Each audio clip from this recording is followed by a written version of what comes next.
সংসারের সমস্ত কাজ সেরে না তারপরে আর এডিটিং করাটা সময় পাচ্ছি না, জানো তো বন্ধুরা।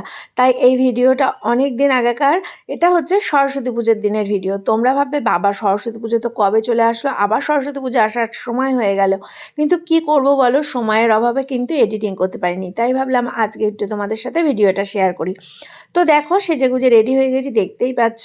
তো কেমন লাগছে আমাকে অবশ্যই কিন্তু কমেন্ট করে জানাবে। এই শাড়িটা কিন্তু আমার ভীষণ পছন্দ হয়েছে, এটা আমি সরস্বতী পুজোর দিনই ফার্স্ট পরলাম। তো দেখো রেডি হয়ে গিয়ে বেরিয়ে পড়েছি। তো সেদিন কোথায় গেছিলাম তোমরা পুরো ভিডিওটা দেখতে থাকো, অবশ্যই জানতে পারবে। তো এই জায়গাটা তোমরা অনেকেই চেনো, অনেকের সাথেই পরিচয় আছে এই জায়গাটা। আর আমার তো কোথাও যেতে গেলে এই জায়গাটায় প্রায় সময়ই আসতে হয়, যেটা হচ্ছে দক্ষিণেশ্বর মেট্রো স্টেশন। তো হ্যাঁ, এখানে কিন্তু এখন অনেক সুন্দর সুন্দর দোকান করেছে। এখন কিন্তু কেউ যদি দক্ষিণেশ্বরে আসে, এখন কিন্তু খাওয়া দাওয়ার কোনো অসুবিধা হবে না। আগে তো দোকান ছিল দক্ষিণেশ্বরে, এখন আরও বড় বড় কয়েকটা দোকান হয়েছে। ওষুধের ব্যবস্থা হয়েছে, ওষুধের দোকানও রয়েছে মেট্রো স্টেশনের সামনে। তো দেখো সেদিনকে কিরকম ভিড় ছিল সরস্বতী পুজোর দিন। সরস্বতী পুজো ভিড় তো হবেই। এই ভিড়ের মধ্যেই কিন্তু আমি একটুখানি ভিডিও করে নিলাম শুধুমাত্র তোমাদের জন্য। তারপরে দেখো আমরা কিন্তু পৌঁছে গেলাম মেট্রো স্টেশনে। তো সেইখান থেকে কিন্তু আমরা আবার মেট্রো ধরে নেব।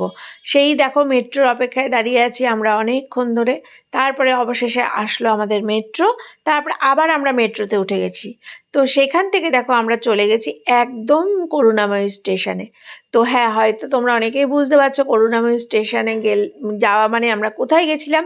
হ্যাঁ, সরস্বতী পুজোর দিন আমরা গেছিলাম হচ্ছে বইমেলাতে। সেদিন ছিল সেকেন্ড দিন।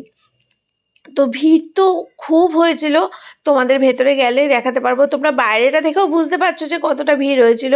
আর ভেতরে তো আরও ভিড় ছিল। আমি একটু বাইরে দাঁড়িয়ে ভিডিও করে নিচ্ছিলাম তোমাদের সাথে একটুখানি শেয়ার করব বলে। তো সেই সরস্বতী পুজোর ভিডিও তোমরা আজকে ভাববে হয়তো যে দেখো দিদি বোধহয় ঘুমিয়েই পড়েছিল, সরস্বতী পুজোর ভিডিও আজকে দিচ্ছে। তাতে কি আছে, একটুখানি সরস্বতী পুজোর ফিলিংসটা তো আসবে, তাই না বলো বন্ধুরা। তো দেখো আমরা কিন্তু ভেতরে ঢুকে গেছি, কত সুন্দর সাজানো শুধু তোমরা দেখো। আরও বিশেষ করে সেদিনকে যেহেতু সরস্বতী পুজো ছিল, সেই কারণে এত সুন্দর করে সাজানো। আর লোক শুধু দেখো তোমরা, চারিদিকে শুধু লোক আর লোক। আমি তো তাও সেইভাবে ভিডিও করতে পারিনি, জানো তো। আসল কথা কয়েকটা বই কেনার তাড়া ছিল। তো বেশি দেরি হয়ে গেলে আবার লাইন হয়ে যাবে বলে একটু তাড়াতাড়ি করে বইগুলো কিনে নিচ্ছিলাম। তো প্রথমেই চলে গেছিলাম একটা স্টলে। তো সেখানে দেখো কত সুন্দর সুন্দর বই, অনেক মানুষ কিন্তু বই কিনেছে।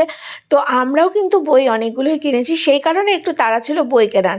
তাই সেইভাবে ভিডিও খুব একটা ভালোভাবে করতে পারিনি। বইপ্রেমী কিন্তু অনেক মানুষ আছে, জানো তো। সেটা এই বইমেলায় গেলে বোঝা যায় যে কত মানুষ আছে যারা কিন্তু বই কেনে। হ্যাঁ, তা বলে কি কেউ ঘুরতে যায় না? হ্যাঁ, অনেকেই আছে যারা বইমেলাতে ঘুরতেও যায়। কিন্তু আমার মনে হয় বেশিরভাগ মানুষই কিন্তু সেখানে যায় বই কিনতে। আর সেটাও কিন্তু আমার এই নিয়ে ২ বছর হলো। আমার কিন্তু খুব ভালো লাগে বইমেলাটা ঘুরতে। তবে বইমেলায় যে শুধু বই পাওয়া যায় তা কিন্তু কখনোই না। ওখানে কিন্তু অনেক রকমের দোকান ছিল, ব্যাগের দোকান, আচারের দোকান, আরও অনেক কিছু।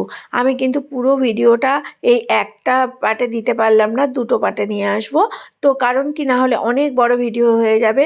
তো তোমরা কেউ দেখার ধৈর্য রাখতে পারবে না। তো আজকে এই পর্যন্তই। তো আমার ভিডিওটা তোমাদের কেমন লাগলো অবশ্যই জানাবে, আর আমাকে কেমন লাগছে সেটাও কিন্তু জানাতে ভুলো না। তো তোমরা সবাই ভালো থেকো, সুস্থ থেকো। সবাইকে টাটা।